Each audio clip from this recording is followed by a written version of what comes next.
Hello and welcome to the Actual Tech Media Expert Series. My name is Scott Becker. I'm from Actual Tech Media and I'm excited to be your moderator for this important event on Ransomware 2024, applying 2023's lessons to reduce risk. So now, before we get to today's great content, we do have a few housekeeping items that will help you get the most out of this session. First off, we want this to be an informative event for you, so we encourage any questions in the questions box in our webinar control panel. Not only will we have team members responding to questions during the live event, we'll also have a dedicated Q&A session at the end of the presentation where we'll discuss in greater detail some of the top questions that come in. The Q&A panel is also the place to just say hello, which a lot of you have been doing already. We love to hear where you're logging in from. And it's also the place to let us know if we can help in the unlikely event that you have any technical issues. A browser refresh will fix most issues, but if that doesn't work, just let us know in the Q&A and we'll provide further technical assistance. Now, at the end of this webinar event, we'll be awarding a $250 Amazon gift card to one lucky registrant. Of course, you must be in attendance during the live event to qualify for the prize. Official terms and conditions of today's prize drawing can be found in the handout section as well. Just scroll to the bottom and you'll find the prize terms and conditions link there. Now, these expert series events are special product neutral looks at pressing technology problems presented by an expert in the field, but the support of our sponsors makes it possible for us to bring you this content. So we want to give a special shout out to our sponsors. Over the next few slides, I'm going to share some messages from our sponsors today, and they'll refer to links that you can find in your handout section of the console at any time during the presentation. As always, the handout section also has a few valuable Actual Tech Media links. So feel free to check those out as well. But now, before we get into the main presentation, a few words from our sponsors. We are supported by Cisco. Protect your hybrid workforce with cloud agile security from Cisco.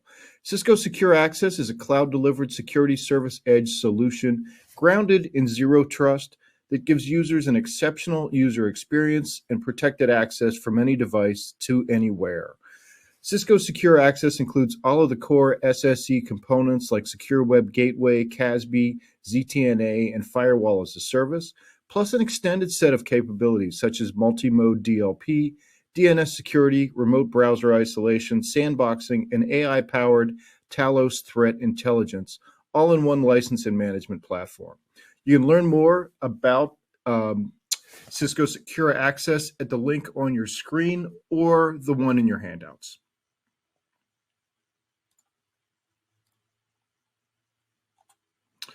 Today's event is also sponsored by Scale Computing. Scale Computing's secure by default philosophy means security isn't just an option, it's a fundamental component ingrained in every aspect of the solution's design. From the moment of deployment, SC Platform operates with a robust security posture. This approach eliminates the need for extensive configuration or additional security layers post-deployment. You can download an ebook at the link on your screen, or you can also grab it from the handout section.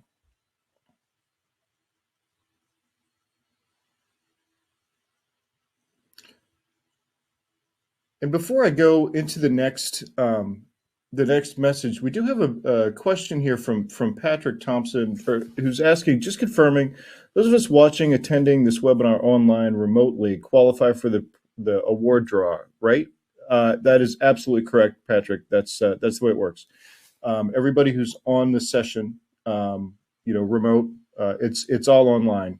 So everybody who's online is, as long as you meet the requirements that you can see in the handout section, you're eligible for the drawing. Thanks for the question, Patrick. This event is also brought to you by Rubrik. Rubrik is a cybersecurity company, and their mission is to secure the world's data. They pioneered zero trust data security to help organizations achieve business resilience against cyber attacks, malicious insiders, and operational disruptions. Rubrik's security cloud, powered by machine learning, delivers data protection and cyber resilience in a single platform across enterprise, cloud, and SaaS applications. The platform automates policy management of data and enforcement of data security through the entire data lifecycle. They help organizations uphold data integrity, deliver data availability, continuously monitor data risks and threats, and restore businesses with their data when infrastructure is attacked. You can learn more at the link on your screen or in your handout section. And finally, we are supported by Nasuni. The Nasuni file data platform delivers operational excellence by consolidating NAS and backup, eliminating data silos, and making management easy and flexible without changes to apps or workflows. Its built-in security offers proactive defense and rapid recovery, lowering organizations' risk from the detrimental effects of ransomware attacks and other disasters. Synchronized access to file data everywhere ensures user productivity by supporting remote and hybrid work. And you can learn more at info.nasuni.com/next-level-protection. So once again, take advantage of that handout section where you can find all the links that you've just seen. And with that, let's get to today's fantastic content. It's my pleasure to introduce you to our presenter today, Allan Liska. Allan lives and breathes ransomware defense and trend tracking on a daily basis at Recorded Future and is the author of several books on ransomware. In addition to having his ear to the ground, he's also got such long experience with the ransomware environment that he brings deep context to the latest developments. I always learn something new when Allan presents, and I'm really looking forward to hearing his thoughts on trends to watch for in 2024 based on what we saw in 2023. So, Allan, welcome, and take it away. Thank you, Scott. And thank you all for joining today. We really appreciate you attending. We're going to talk a little bit about today, as Scott said, we're going to talk a little bit about ransomware in 2024 and applying the lessons from 2023 to reduce risk. So let's dive in and start with what we know of or what we learned about ransomware in 2023. First of all, let's take a look at the number of publicly reported attacks in 2023.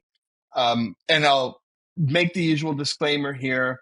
A lot of this data is sourced from ransomware extortion sites and data leak sites, so it is incredibly incomplete, and it's a small fraction of the total number of attacks, but it is good for trends, even though it means that we're basically relying on cyber criminals for ransomware reporting, which kind of drives me nuts. But anyway, if you look at the trends, total number of attacks that were publicly reported in 2021 was 2,866. We saw a dip in 2022. A lot of that had to do with the Russian invasion of Ukraine and the disruption to a lot of the ransomware groups that were part of that. But then it came roaring back in 2023 with almost 4,400 publicly reported attacks. And again, the real number is significantly higher. Across the board, everybody who tracks these kinds of attacks, whether it's Mandiant or CrowdStrike, Chainalysis, the FBI, Department of Justice, have said they saw a big uptick, not just in the number of ransomware attacks, but in the amount of money paid to ransomware groups. So we're seeing more attacks, we're seeing larger ransom demands, and we're seeing larger ransom payments. And that's just the reality of where we are headed into 2024. Right now, things are bad, and they look like they're going to get worse. Basically, every industry was impacted by ransomware in 2023. There were some that were hit a little bit harder than others. Manufacturing was hit particularly hard. Healthcare and education were hit particularly hard. But there is no industry that is not impacted by ransomware attacks. Across the board, we're seeing upticks in just about every industry. There's some that saw a much bigger uptick. So the legal sector, which accounted for 4.1% of attacks in 2023, only accounted for 1% or 2% of publicly reported attacks in 2021 and 2022. Part of that is, and we'll talk about this a little bit later, the legal sector is an attractive target if your primary method of operation is data extortion rather than data encryption. And so obviously, if it's legal sector, whether you're talking about law firms, the courts, or anything else that supports the legal sector, leaking documents is an incredibly powerful extortion technique for that particular sector. And so we're seeing an uptick in there. But again, across the board, everything is seeing more ransomware attacks. And then we're seeing some fluidity in the ransomware groups as different ransomware groups sort of gain prominence, fade away a little bit, and then another group kind of steps in to fill the void. So we saw this with, for example, Clop and Scattered Spider this year. You can see the first part of the year was filled with Clop between Go Anywhere and the Move It attacks. They sort of dominated an early part of the news cycle in terms of the number of attacks and the number of victims. And then we saw a little bit of a bump toward the end when they released the SysAid vulnerability, but that didn't quite have the same impact as the Move It campaign did. And then when they kind of faded a little bit, we see a sudden upsurge in attacks from Scattered Spider. Scattered Spider is and we'll talk more about them a little bit later, but they are believed to be a Western-based group, and they are not a ransomware group per se, but an affiliate of ransomware groups. So they'll sometimes use ransomware, but heavily rely on the data extortion model for their method of operation. And so we saw a big uptick in that. Of course, lots of attacks from Lockbit throughout the year, Play Ransomware, Royal Ransomware, Alpha Ransomware. There were just a large number of players that were active throughout the entire year. And so we saw all of these different groups with all of their different tactics, techniques, kind of operating simultaneously. But specifically, when we talk about Scattered Spider is indicative of a new kind of group.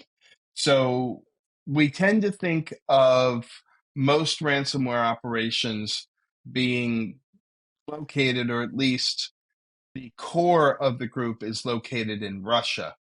But we're starting to see a little bit of a change in that. We've always had nation state ransomware, right? There's ransomware out of Iran, there's ransomware out of North Korea, there's even some ransomware out of China that tends to be tied to nation state activity. But now we're starting to see cyber criminals that are moving away from Russia, and we're seeing core groups in other parts of the world. There was a big ransomware group that was published earlier this month that was operating out of Turkey. We've seen some operating out of Brazil, out of Venezuela, out of other places aside from Russia. And that's simply because there's so much money to be made in ransomware. So Scattered Spider is kind of unique. They are Western-based. I know some people attribute them specifically to London and New York, but I don't know that we actually have intelligence that backs that up. But they are intriguing because they're almost more chaos agents than they are ransomware groups. Yes, they do deploy ransomware at times, but really what they want to do is be disruptive to networks. And so and they've been very successful at this, and they've also really mastered the social engineering techniques as a way to gain access. And you can see from the article in the Register, more than 100 victims as they've moved through. And this is where we're, in addition to seeing ransomware groups spread globally, we're also starting to see them try new techniques, especially, again, as you move out of Russia. Social engineering hasn't worked well for ransomware groups in the past. And let's be honest, if you're a help desk person and you get a call from somebody with a heavy Russian accent saying, I need you to reset my password, you're going to be suspicious. You're going to be alert on that, and you're probably not necessarily going to fall for a social engineering attack. But if you get somebody with a British accent or an American accent, or at least somebody who can affect an effective British or American accent, you are more likely to fall for this kind of attack. And they've been very successful using open source tools, using LinkedIn to get a list of employees for a company, figuring out how the help desk works, figuring out what they use for multi-factor authentication. So using all of that information to put together an attack to gain access into these networks. And so we're going to see more of the expansion of the initial access methods as we see groups move outside of Russia into these into other countries to carry out the attacks. And that's why Scattered Spider and Lapsus before them are more of a harbinger of what we think is going to come in the future. And we're seeing ransomware really grow. So again, because there's so much money in it, it attracts all of these new groups and it attracts new actors into the ransomware fold. And so, for example, in 2023, we tracked 561 new ransomware variants. Now, not all of them are kind of the big network takedown ransomware, like the Lockbit, like the Play ransomware, like Alpha ransomware. Some of these are still single machine ransomware. So, the most commonly deployed ransomware in 2023 was Stop Deja Vu, which is a single machine ransomware. And that accounts for something like 85% of all ransomware attacks. Another 5% another 5% are for Phobos. And they're hitting, again, single machines, for people around the world. And they use the pray and spray techniques of, we're just going to send our ransomware out to millions of people and hopefully we get some victims in there. That's generally not where we focus these, because the single machine ransomware attacks, while they can be devastating to home users and even to really small businesses, they generally don't impact corporate environments as much. And that's why, even though they're the biggest, we're not really going to talk about them much today. We're really going to focus on the ones that can impact a corporate environment. So this is what we talk about when we talk about a modern ransomware attack. So what does a modern ransomware attack look like today? And when we talk about this, we're not really talking about a single attack. We're actually talking about multiple attacks, generally carried out by multiple actors. We're going to have an initial access broker who's going to gain access into the network. And they're going to do this in one of several ways. Phishing is very common, credential stuffing, credential reuse, through a third party, so vendors or partners that are connected into the network, mass exploitation. We've already talked about social engineering a little bit, and insider threat. And those initial access brokers are then going to hand the access over to a ransomware operator, somebody who is hands on keyboard, who's going to deploy the ransomware. And they're going to do that in a couple of different ways. And we'll talk about that in a slide coming up here. But that's one part of the attack. Then you have a second actor who is then going to carry out the deploying of the ransomware. And they're going to use the same tools they've been using for the last couple of years. We really are seeing a pattern setting in here of lots of Cobalt Strike, lots of Brute Retell, lots of what we call living off the land, or you'll sometimes see it referred to as lol bins. And that is using built-in Windows tools to carry out the reconnaissance portion of this attack. So they're going to use PSExec, which is installed on almost every network. They're going to use WMIC. They're going to use a lot of the Windows commands to map and understand the network. And then they have certain tools that they like to use to actually move from wherever they landed to get to generally the domain controller. So we're looking at things like Mimikatz, Bloodhound, AdFind, AUKill, AdRecon, all of which is designed to get them the administrative access they need to get to the domain controller. Because once they are on the domain controller, they basically have access to everything they need in the network. The other thing that we see a lot of in these during the reconnaissance phase is that the ransomware groups love to use remote control tools to move from machine to machine. So they're not necessarily operating from the command line. They're using things like Screen Connect or Splashtop, AnyDesk, TeamViewer, things that allow them to have visual access to whatever machine they're on, and then jump to the next machine and the next machine and so on. And so, well, often after a ransomware attack, as you're going through and looking at sort of the artifacts left behind, you'll find these tools widely deployed by the different ransomware groups. And different ransomware groups or different affiliates of ransomware groups like to use different tools, and they tend to stick to the ones that they like. In addition to getting access to the Windows part of the network, at this point, almost every ransomware operation I've been involved in involves access to the ESXi servers and to Linux servers. So again, the goal of a ransomware operation is to be as disruptive as possible. And one of the best ways to do that is to encrypt data on a Linux server or ESXi servers. They know that that is where valuable data is. That's where some of the core corporate databases are, et cetera. And so they want to get access to those and be able to disrupt and possibly encrypt those machines. Exfiltration is now just as important, if not more important in some cases, to the encryption. And so getting data out of the network has become really important for these ransomware groups. And again, we see the same set of tools being used. MegaSync for those ransomware groups that are using mega.io to exfil data. But rclone, WinSCP, 7-zip, Steelbit, all of these are tools that are regularly used by the ransomware groups to get data out of the network. And again, such a critical component to this.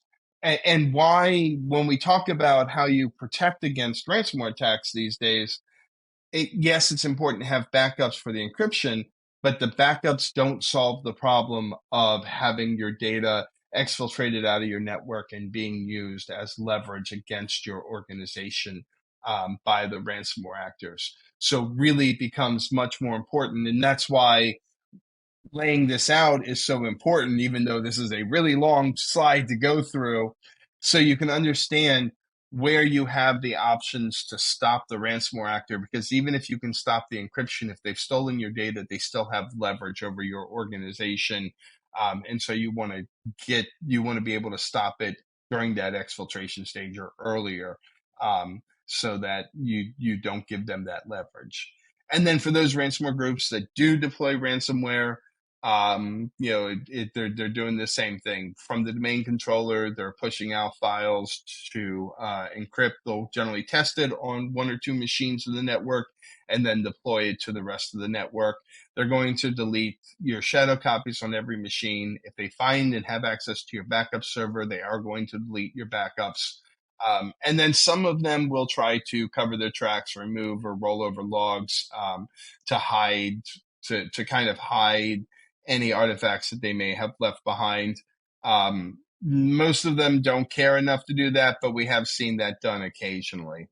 And importantly, one of the reasons why they try and do that is, for example, one of the things that we see in a lot of attacks is once they have access to the main controller, they'll make like 5 or 6 different new admin accounts.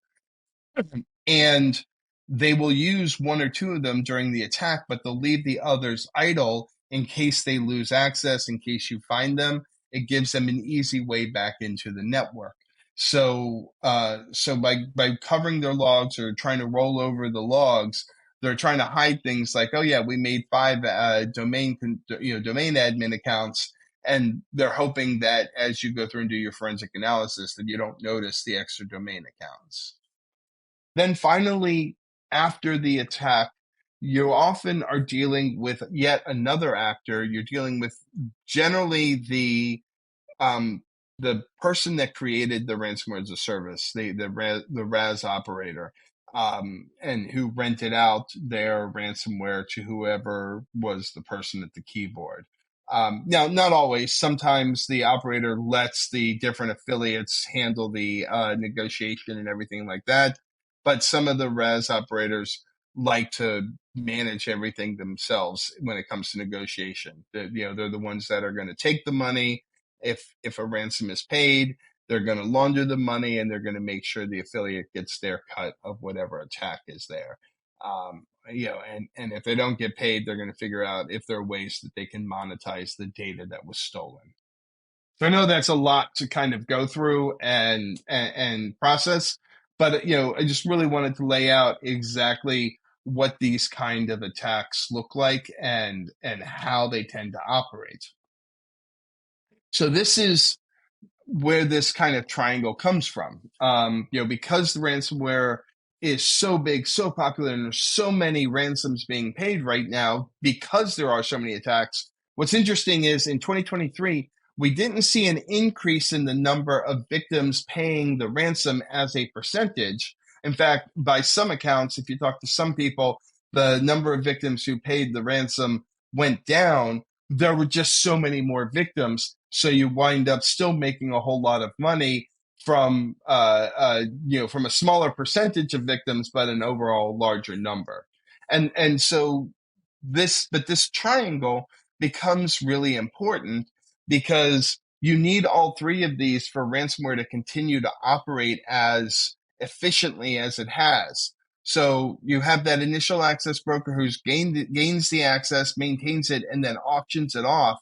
And they either work directly for a ransomware operator who runs the ransomware as a service operation, or they're a freelancer, and then they auction off this access to the affiliates, who then steals the data and encrypts depending on the group, and then hands things off to the operator. And this kind of triangle becomes really important. And every time you disrupt a leg of this triangle, it slows things down. So, for example, in 2023, a joint FBI GCHQ, about 17 different countries were involved in taking down the Quackbot malware bot. And Quackbot was an information stealer that worked very closely with the Black Basta ransomware group. And they took down all of their infrastructure. It was a really good operation. They've Quackbot's tried to come back a couple of times this year since the takedown, but they haven't been nearly as successful.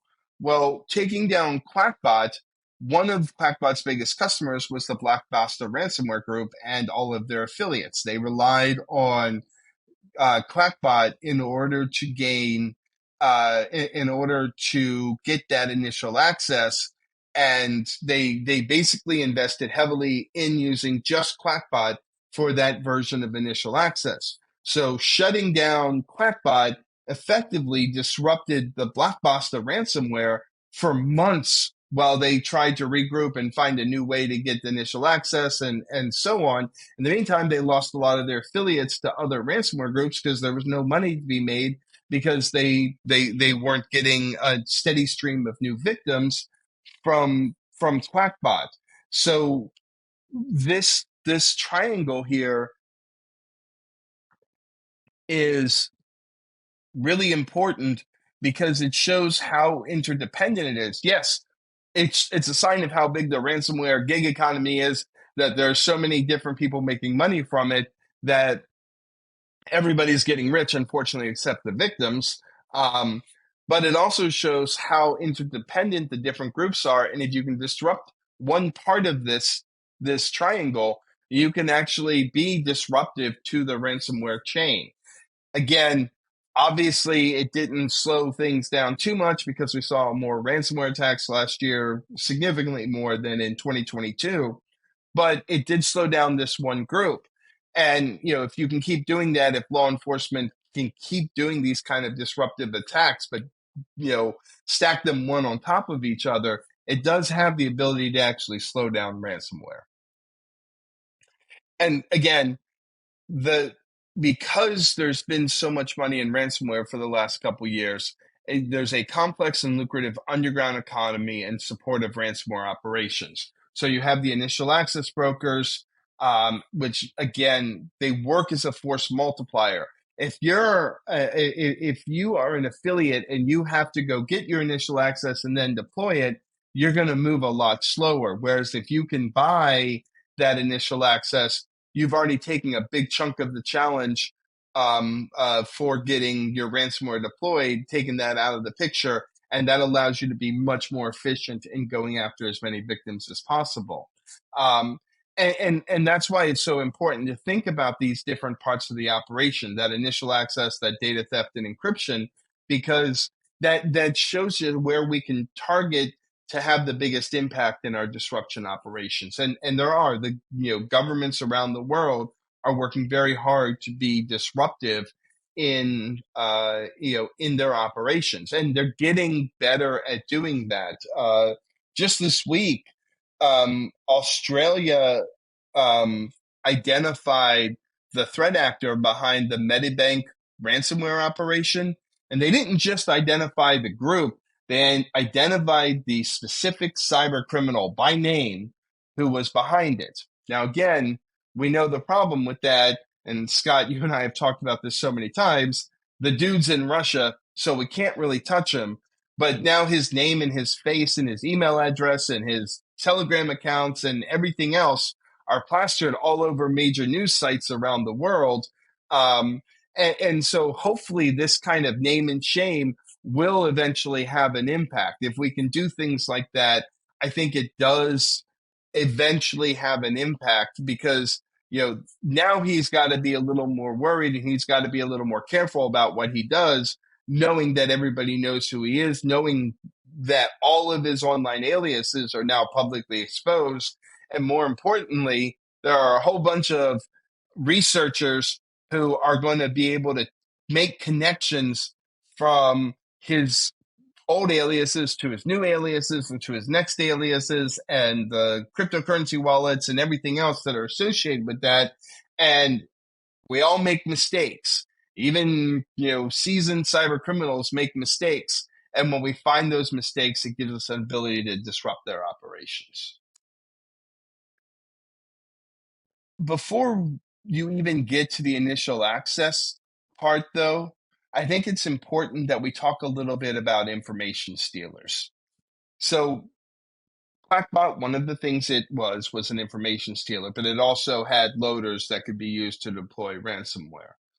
And we are seeing, again, part of this model of this sort of ransomware ecosystem. We are seeing an increased role for information stealers, because those information stealers feed the IABs. And so an information stealer is basically a large scale, what we call a spray and pray attack. That is, you send out millions of emails trying to trick people into giving you their credentials. If enough people click, and you don't need many of them, but enough people will click on those links that you send, and they will give you their username and password, which then these information stealers, the people that run these information stealers, will turn around and sell to the initial access brokers. So you can see how this chain works. Credentials to a corporate organization from an information stealer are generally worth a couple hundred, maybe $1,000.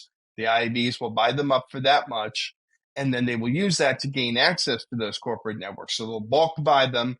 They'll then try all these credentials on all these different networks, find the ones that still work, use that to gain access, which they then turn around and sell to the affiliates for several thousand to, sometimes five figures, even depending on the size of the network and the location, etc. And then the affiliates carry out the attack, and then they charge hundreds of thousands, if not millions of dollars in ransom payment. So you can see each small group, feeds into larger groups, and that's that sort of cyber criminal supply chain starts with the smallest groups and works the way up, with each one making a little more money from the information they're able to take care of as part of the attack. And it, just like with the disruption of the Quackbot, being able to disrupt the information stealers goes a long way to slowing down the initial access brokers, which then goes a long way to shutting down the ransomware affiliates and the ransomware operators. And that's how we need to think about it, at least from a government perspective. So if you are a government trying to stop ransomware, you want to start with these information stealers, because that's disruptive. Then work on shutting down the IABs, and then obviously the ransomware operators. But the more disruptive you can be of these people in the network, the more disruptive you are stopping the upstream attacks. But it also means that you, as a defender, need to think about how you can make sure you're detecting and stopping those attacks early on. Because if the information stealer gets through and manages to get a dozen passwords out of your network, that information will be sold. It may take a couple weeks, but that information may be sold to an initial access broker who then will sell it to a ransomware group who then will hit you with ransomware. So if you can stop information stealers from your network, from gaining access to your network or from being able to do damage in your network, then you've gone a long way to stopping ransomware inside your network. It's not going to stop everything, right? Because we still have exploitation, we still have these other methods of entry. But if you can cut off that one avenue of entry, then you're saving yourself and your company potentially hundreds of thousands of dollars.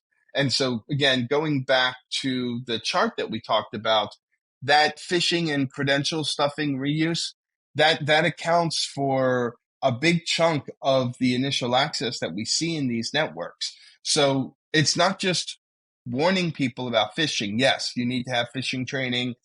You need to have phishing awareness programs. You need to make sure that you're giving your employees all the tools they need to defend themselves. But also, there's a technical component to that. How are you technically detecting these activities? Because they're not necessarily super stealthy. They're not necessarily super sophisticated.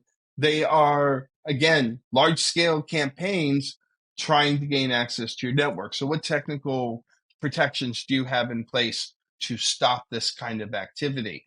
And then when it fails, what are your, what are your compensating controls? Multi-factor authentication goes a long way to dealing with a credential stuffing, credential reuse attack. Do you have multi-factor authentication required on everything that's external facing? Because if you don't, then that is a weakness in your network that the threat actors are going to be able to take advantage of and exploit. So that's why, again, governments need to think about this for disrupting campaigns, but you need to think about how you're going to protect against this for your network. And again, they move very quickly. So you don't have a lot of time, which is why stopping it as soon as you can is so very important. So you have the initial access brokers, and for the initial access brokers, according to CrowdStrike, it takes roughly 79 minutes from when they first get into the network until they have admin control of that network. That means that is now available for sale. Once they have that admin control, they sell that access. And that can be immediate if they're working directly for one of the ransomware operators, or it can be a couple of weeks if they're using forums like XSS or RAMP or Exploit, or they have a private Telegram or Tox channel that they're using to sell these access. Once the affiliate has access, they also move very fast. Last year, Sophos said that the average dwell time for the ransomware attacks that they monitored was 5 days. That's how long that's how long the ransomware actor needs to be in the network to steal the data, and if they're going to encrypt. Now, on top of that, Microsoft has said that once a ransomware affiliate is in the network, they have access to your Active Directory server, your domain controller, within 24 hours. That is the first thing they're going after. That is their biggest target. So you have to think, if you're defending against ransomware, what extra steps are you taking to protect your domain controller? What steps are you taking to monitor and to protect your Active Directory infrastructure? Because you know that the ransomware actors are coming after that. They want that, and they need that in order to deploy their ransomware, in order to get to the files that they want, etc. So what extra steps are you taking to protect your domain controller, and how quickly can you react to these kind of attacks? A great example that we see a lot is initial access brokers, because they know that the ransomware actors love Cobalt Strike, what they'll often do as a beacon is they will deploy Cobalt Strike, and that way they can just hand the Cobalt Strike over the Cobalt Strike installation over to the ransomware actor. Well, are you monitoring for Cobalt Strike activity from your network? Whether that's on your network through threat hunting, or are you looking for network signs of Cobalt Strike? There's unique signatures that Cobalt Strike network traffic has that you can be monitoring for in your IDS or IPS. There are unique things, unique indicators on the desktop or laptop for Cobalt Strike. Are you looking for those? Are you doing any kind of threat hunting? Or if you have an EDR, does your EDR have built-in detections for Cobalt Strike, both on the hard drive, but also resident in memory? So those kind of things are sometimes quick and easy ways to detect these ransomware actors early before they get a chance to steal your files, before they get a chance to encrypt anything. And that's really what we're looking at here. And unfortunately, you have to be able to do all of these at once because there's so much money in ransomware. There are, whether it's the information stealers, whether it's the initial access brokers that are getting in through exploitation or whatever, there's so much activity right now that you really, really have to defend against all of them just at once. You can't say, okay, well, this quarter we're going to focus on our phishing, and then next quarter we'll focus on patch management. Because unfortunately, there's people that are going after you for all things all the time. And Scott, I love this analogy, but I'm going to use it again anyway. It's just like when you're Bruce Lee in those 70 Kung Fu movies. You don't get the option when the 7 guys surround you and you have to fight all 7 guys. You have to be able to fight all 7 guys at the same time, or you're going to get hit over the head with a wrench. And we don't want that to happen to anybody. So you have to have that nimble posture for being able to defend against all these kind of attacks. And getting to that, mass exploitation campaigns definitely became more popular in 2023. And again, it's because there are so many ransomware attacks that even though they're a smaller percentage than phishing and credential stuffing and credential reuse, they're still really big. We started the year off with the ESXi-ARGS ransomware attack. And then Clop ransomware hit 130 organizations using Go Anywhere. And then they came back with the Move It attack, which used both Go Anywhere and Move It were 0-day vulnerabilities that they were able to exploit, with over 2,700 organizations impacted by the Move It attacks. And then we finished the year with an affiliate of Lockbit going after Citrix Bleed, exploiting CV 2023-4966. And that was a huge problem towards the end of the year, and especially towards the end of the year where everybody's kind of shut down and nobody's patching their Citrix servers as quickly as they should.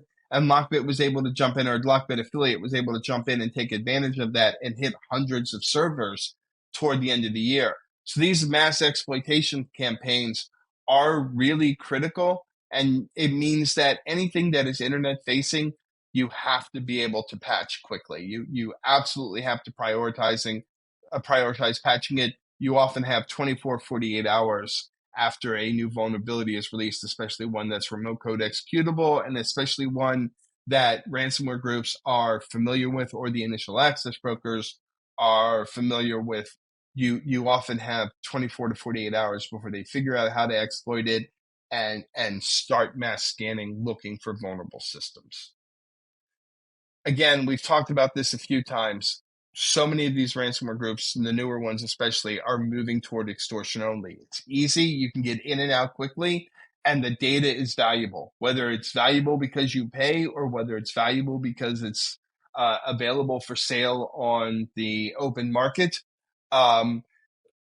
We are definitely seeing an uptick in these extortion only attacks. They're not necessarily as profitable as encrypt and extort, but they're still profitable. And because they're so easy, a lot of the ransomware actors like them, because even if they don't get paid as often, they don't have to do nearly as much work. And data theft is much more complicated to defend against because it's not just your network and your data on your network that you have to worry about. Um, the data can come from anywhere. We saw this in the Clop attack. Clop, it didn't matter what server they stole the data from, what MoveIt server they stole the data from. What mattered is who was the biggest name in that data. That became the name of the victim. And we see this over and over again where data theft attacks don't necessarily impact or don't necessarily mean that they had access to your network.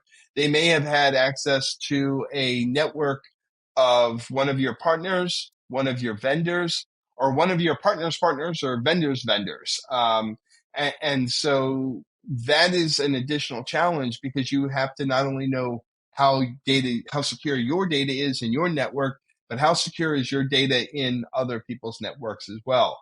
And that data supply chain is something that we're still trying to figure out. And a lot of organizations are struggling with how they're going to deal with that. But it is going to become more important in 2024 as these data theft attacks include. I like to throw this up there. If anybody who's lived in New York knows that 10 o'clock, the PSA has always been, do you know where not always, but since the 80s, has been, do you know where your children are? So I throw this up there as, do you know where your data is? And that's just something to keep in mind. We're also seeing more, I talked about the Linux and ESXi being hit by ransomware a lot this year, and we're seeing more of that. We're also seeing more ransomware actors interested in Mac OS. We're not seeing effective Mac OS ransomware attacks. We haven't seen any widespread campaigns yet, but the fact that so many different ransomware groups are looking at this and are trying to figure out how to gain access to Mac systems should make you worry if you're an all Mac network. What are you doing to eventually protect yourself when the ransomware groups figure out how they can carry out effective attacks against Macs? I think we're not there yet. But again, the fact that they're thinking about it means that if you run an all Mac or a primarily Mac network, you should be thinking about how you would defend against that as well. And I think that's really all I have. Kind of in summary, ransomware is more pervasive than ever. It's more complex than ever with a few large groups, but lots and lots of smaller groups. And ransomware attacks are moving faster, and they're not just about encryption. They're about encryption and data theft. And it's not just about Windows systems. So, that's kind of some of the key takeaways. And the final takeaway is it's not just one attack, it's multiple attacks, generally with multiple threat actors. And how can you defend against the initial access? Because if you keep the initial access out, you don't have to worry about the rest. And that's really what I want you to focus on this year. If you focus on anything, is how can I look at all the different ways that ransomware actors are getting initial access and stop those initial access attacks so I don't have to worry about the rest. And again, I want to thank you all for your time. I love doing these, and I know that there's usually a lot of questions, so I'm happy to sit down with Scott and hopefully answer some. Awesome. Yeah, thanks, Alan. And just great overview of the year, so comprehensive, and I love the detail about just this emerging ecosystem and how that's evolving and sort of the anatomy of a modern ransomware attack. You spent a lot of time on that slide. I know you were like worried that you were on it too long, but it was awesome. That was great detail. It was really wonderful to see how it all works. We do have a bunch of audience questions, but as always, I have a few of my own just from listening to you. One of them is, why do the RAS operators offer their platforms to affiliates, but then still want to control the negotiation? Like, what are the incentives there? So often it's because the RAS operators don't trust the affiliates to be effective negotiators.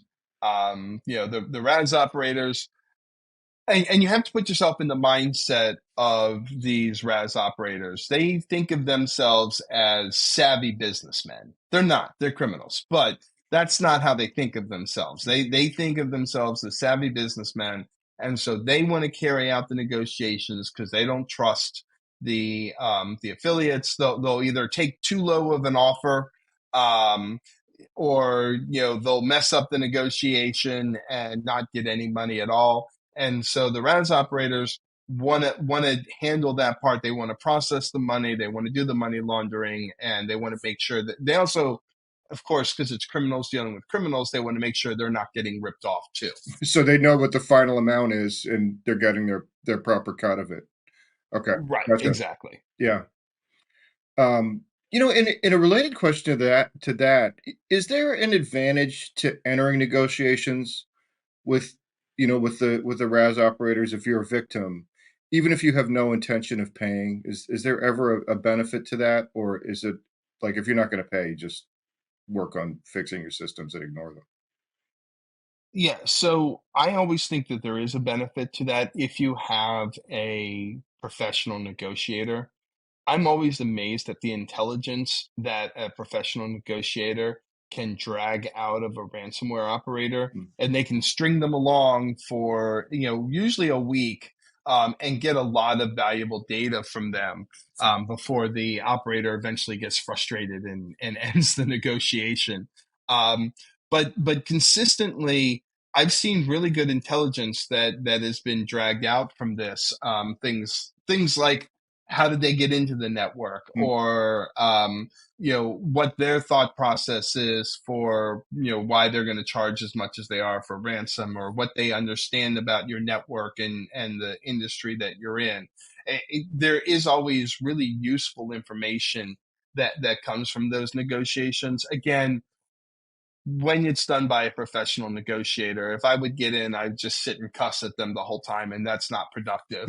Um, but uh, um, but professional negotiators are really good at what they do. Okay. And then just one last question for me before we get into the audience questions. But you talked a lot about those extortion attacks.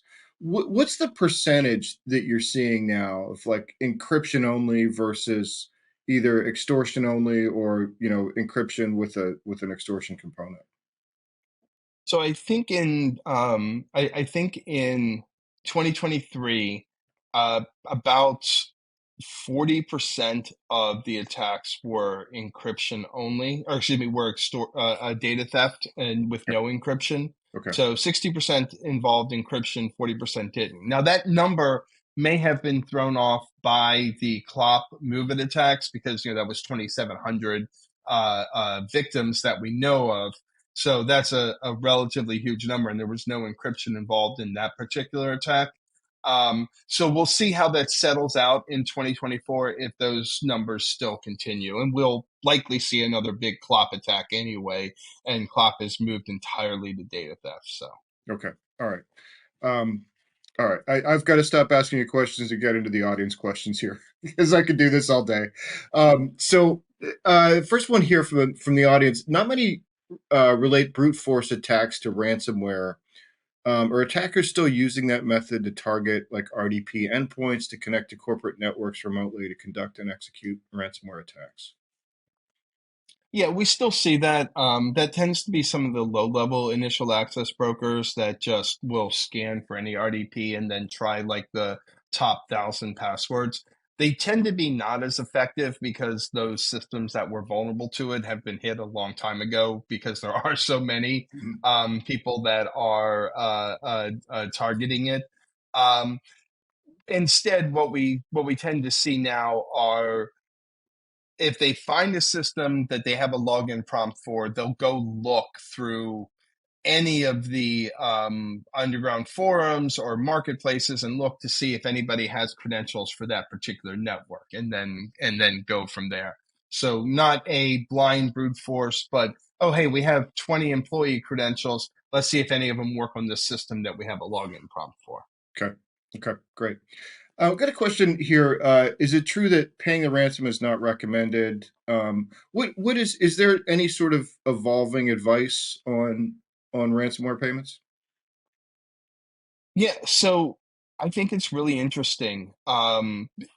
It's never recommended to pay a ransom, but sometimes you don't have any choice. Like if your company is going to go under, if you don't pay the ransom, you simply don't have a choice in that matter. Um, but that may be taken away from you. We're starting to see countries ponder laws banning ransom payments entirely. So already, if like you're in North Carolina and you're a public entity, you can't pay a ransom. So if you're a school or a town or a city in North Carolina, they've banned ransom payments for you. Basically any government entity, private companies that you can still do whatever you want, but we're seeing more moves in governments, and part of it is, frankly, we're losing, right? It sucks to say that, but with the number of ransomware attacks and the amount of money being paid out to ransom, the FBI reported just in the first half of 2023 over $500 million in ransom payments that they tracked, and that's again a subset of the total number that of ransom payments made. And that, again, that's just the first half of 2023. So it feels like we're losing and we need to take more drastic action. And so one of the drastic action that is being considered in the US and the UK and Australia and a number of Western countries is we'll just ban ransom payments. That is an incredibly painful and drastic solution, but you may start seeing that. And if you look, the Biden administration is seriously considering putting a law like that in place. Huh. So speaking of drastic action, that leads to another audience question here, which is, why can't countries treat cyber attacks as actual attacks and take them to international courts, or worse, go to war so as to dissuade them? What is sort of, are there, nuclear options, to use the metaphor, for ransomware? Because it doesn't seem like, we see the attack numbers from 2023 worse than 2021. So like, is there anything else to do? Drone strikes. We know where a lot of these guys live. Like, it's not like they're super secret and have incredible OPSEC that they can hide from the NSA or GCHQ or any of the intelligence agencies. The problem is you have a recalcitrant country in Russia that does not want to cooperate, that does not want to arrest these guys, no matter how much intel we give them on them. They do not want to arrest them, and because of that, they're able to operate with impunity. You could try and go to an international court, but the international court can't force Russia to hand over the threat actors. And the question is absolutely right. We would never tolerate, look what happened with Conti, right? Conti took down the entire Irish healthcare system in 2021, impacted tens of thousands, if not millions of lives, right? And that we wouldn't tolerate that kind of attack from a terrorist group, and yet, while Conti was disrupted, it's not, nobody was arrested. There was no punishment as far as that goes. And, we see ransomware actors just this week. 2 water systems were hit by ransomware, disrupting water service to people. We see schools hit. We see kids' personal data being published to these ransomware extortion sites. I do think we need to take more drastic measures. Drone strikes are obviously off the table. I don't know if they should be, but they are. But we can do things like, we have literally between the US, UK, Australia, France, Germany, we have literally the best government hackers in the world. Why don't we focus that on not just taking down ransomware infrastructure, but infiltrating it, getting the data off of there, and making sure that it's disrupted? That's what happened with Hive ransomware in January of 2023. The FBI gained access to their servers. Now, they gained access to their servers because you'll remember Hive was dumb enough to host their servers in a data center in California. don't do that, or no, do absolutely do that if you're a ransomware group. And so they didn't U.S. even need to hack infrastructure, anything. best in the world. You got to use Right, exactly. it. Um, they didn't even need to hack into anything. They just issued a subpoena and then bam, had access to everything. Yeah. But even when we talk about Alfie ransomware earlier or in late 2023, they gained access to the servers remotely. They stood on those servers for months, getting all of the keys off of there and feeding them silently to victims. Things like that have a very disruptive effect. Now, what's going to happen? Alfie is going to go ahead and start another ransomware group. But now Alfie is known as the guy that allowed the FBI to sit on their servers for months, handing out keys and didn't notice it. They're going to have a hard time getting new affiliates. In fact, they are having a hard time getting new affiliates. We literally saw 2 weeks ago, they were offering huge discounts for new affiliates to sign up because they can't get anybody to join their ransomware because nobody believes that their servers are actually safe. So these kind of disruptive activities, again, even though it's not as satisfying as an actual arrest, they do have an impact. It seems like a trickle, but when you carry out lots of these operations, then you start to see a larger scale impact. Interesting. All right, so we've done it again. We've come up almost to an hour here in a conversation, but probably got time for one more question. They're asking, given the evolving nature of ransomware attacks, especially the data theft and extortion piece, what are some proactive measures that organizations can take to protect themselves?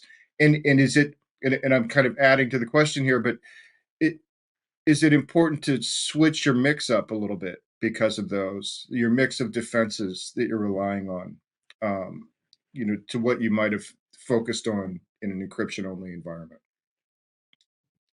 So I swear I know about other shapes other than triangles, but I'm going to give you a triangle of security. I don't know if you ever watched Silicon Valley, but the conjoined triangle of success. This is my conjoined triangle of security. So you really need the three basics, and you need to cover them really well. You need your identity management. So you need to know who should be accessing to your network, when they should be accessing it, what they should be accessing. You need your vulnerability management, knowing what systems you have and what is patched and when you're going to patch it and so on. And then you need your asset management, and your asset management has to include your data.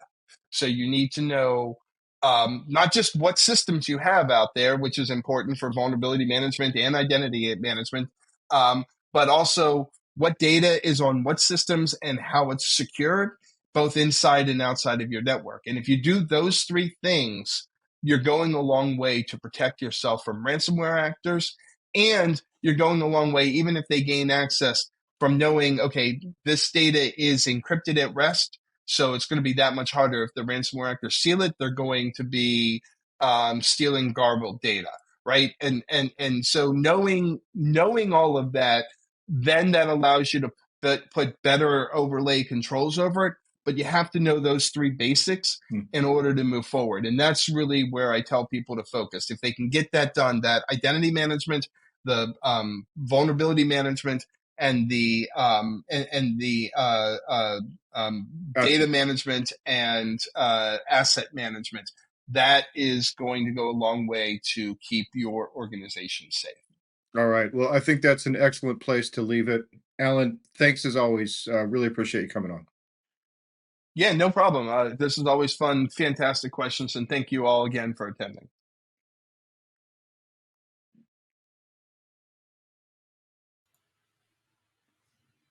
All right. And before we wrap up, we have one more piece of business. It's the Amazon gift card prize drawing. And the winner of the $250 Amazon gift card today is David Leachman from Tennessee. So congratulations to David Leachman.